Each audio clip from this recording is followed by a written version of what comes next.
Hey you guys, it's Crystal from the Abundantly Blessed Homestead, where we use the wisdom of our ancestors to make amazing, nourishing, delicious meals for our family and grow some of our own food.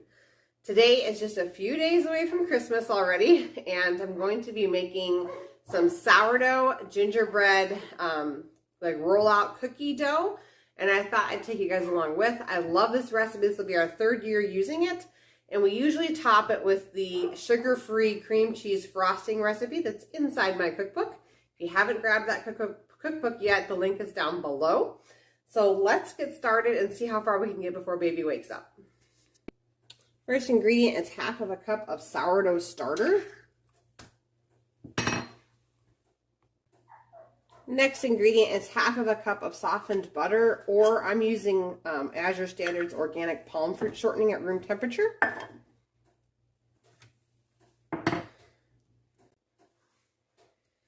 Three-quarters of a cup of honey.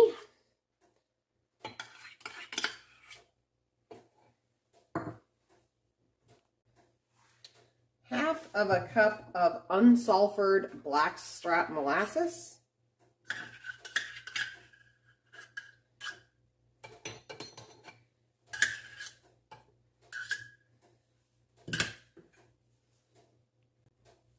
One egg. We're going to go ahead and blend this up until it's well incorporated.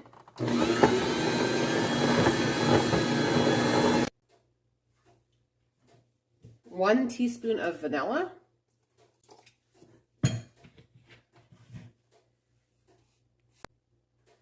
One and a half teaspoons of cinnamon.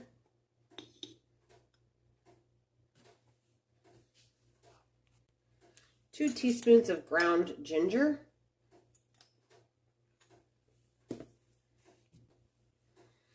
Half of a teaspoon of ground cloves, and half of a teaspoon of allspice, half of a teaspoon of nutmeg, and a third of a teaspoon of ground cardamom.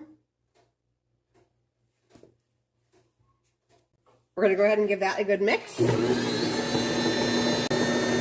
I'm going to go ahead and swap out for my dough kneading hook here.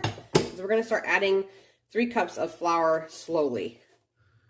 Today I'm using an organic all-purpose flour that I bought from the store. If you use fresh ground flour, your amounts will be a little bit different.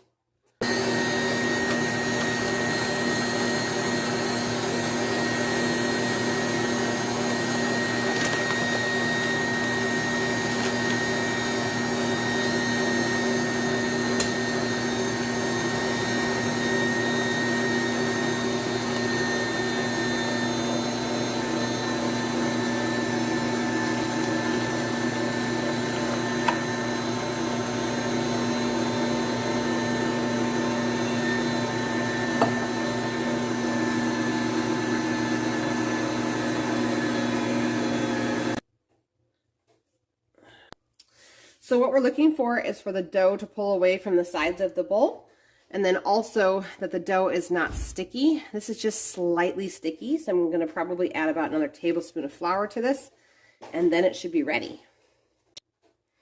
Okay, so now it's a nice consistency that you can roll into a ball.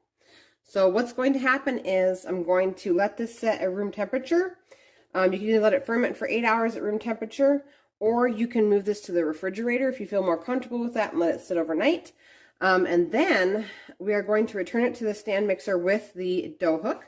And we're going to add 2 teaspoons of baking soda. Do not forget the baking soda. They will not rise if you don't add it, okay? If you're going to choose to overnight ferment this into the refrigerator, you're going to want to put these in a plastic bag so they don't dry out. Usually I recommend dividing the dough in half, and then what's going to have to happen is that dough is going to have to come back up to room temperature before you put it in your mixer with your dough attachment and add your baking soda, which again was 2 teaspoons. You're going to go ahead and grease your surface with some coconut oil. Roll this out thinly and then use your cookie cutters. And then go ahead and preheat your oven to 325 degrees. And then you're going to bake those cookies for 10 to 15 minutes, depending on which cutters you've selected. Obviously, a large gingerbread boy is going to take a little longer to bake than a small star. If you use small type cookie cutters, you can expect to get about 50 cookies out of this recipe. And obviously, if you're going to do all gingerbread men, you'll get a lot less. So, if you guys like this video, please give it a thumbs up. And I'll see you guys in the next one. Have a Merry Christmas.